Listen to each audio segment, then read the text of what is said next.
Good morning, everyone. Our devotions and topic for today is from the book of Mark, chapter 1, verse 14 to 15. After John was put in prison, Jesus went into Galilee, proclaiming the good news of God. The time has come, the kingdom of God has near. Repent and believe the good news. So, ito yung message na ng topic natin na understanding the gospel. Sa Tagalog version, sabi dito ng mabilanggo ni Juan na nang mabilanggo si Juan na tagapagbautiso, pumunta si Jesus sa Galilea at ipinangaral doon ang magandang balita na mula sa Diyos. Sinabi niya, dumating na ang takdang panahon at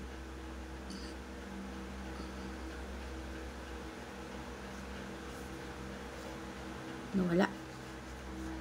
So, dito, meron tayong teaching na sabi dito, the kingdom of God came to conquer the kingdoms of the world. Sabi sa 15, sinabi niya, dumating na ang takdang panahon, malapit na ang paghahari ng Diyos. Pagsisihan na ninyo na inyong makaharian, na ninyo ang iyong mga kasalanan at maniwala kayo sa magandang balita. So, nung panahon na tinukso ni Satan si Jesus Christ, sabi ni Satan sa Diyos,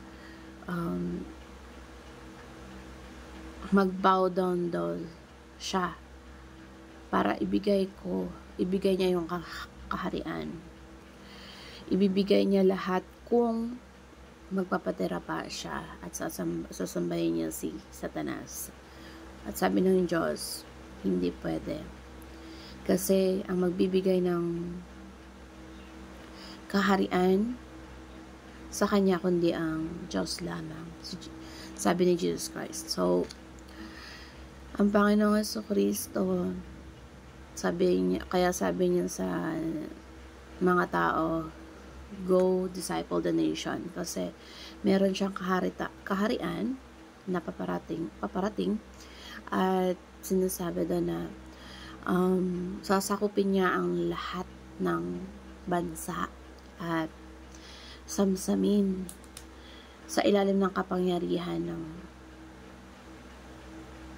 sa pamamagitan ng ebanghelyo. At kaya yun ang pinapakalat natin, yung gospel, para magkaroon ng mabuting balita at magsiluhuran tayo sa ating Diyos.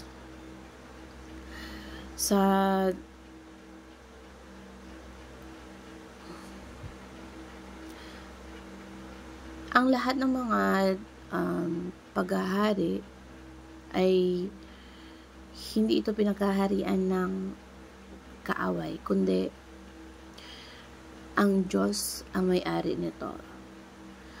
At yung paghahari ng Diyos ay, ang ibig sabihin nun, abot kamay na natin at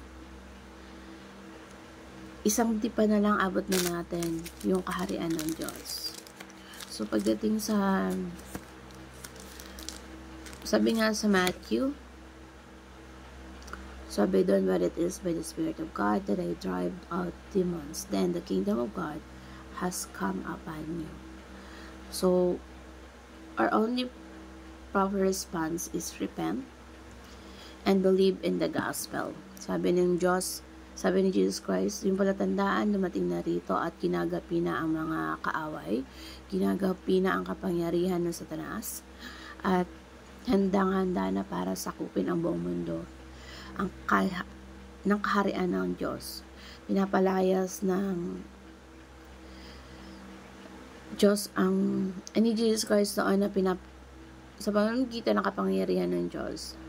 At yun yung dahil doon andun yung presence of God na pinagaharian siya para sakupin ang buong mundo. Ginagamit siya para ipagpatuloy ang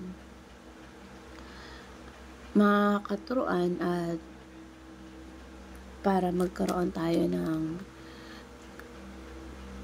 pagbabago, dahil magiging kaharian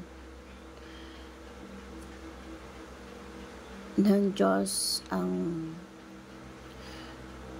kailangan maging response ng bawat tao ay magsisi, magtalikod sa mga kasalanan.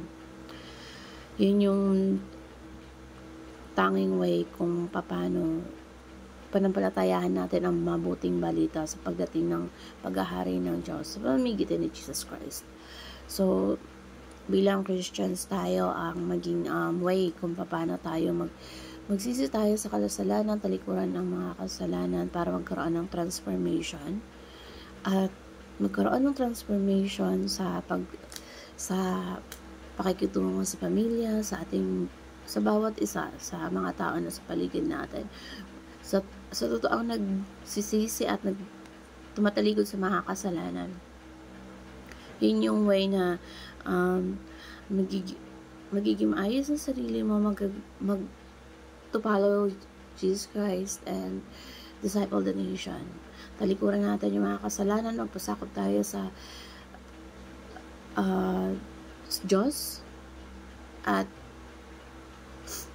maging under the King of Jesus, na merong kingdom of God, may citizens of the kingdom, at yun yung galing sa langit na bumababa at sinasakop ang kaharian ng lupa. So, ipanalangin natin na tayo ay maging totoong followers ni Jesus Christ para magkaroon tayo ng pagbabago sa buhay natin, na sakupan tayo ng kalooban ng Diyos.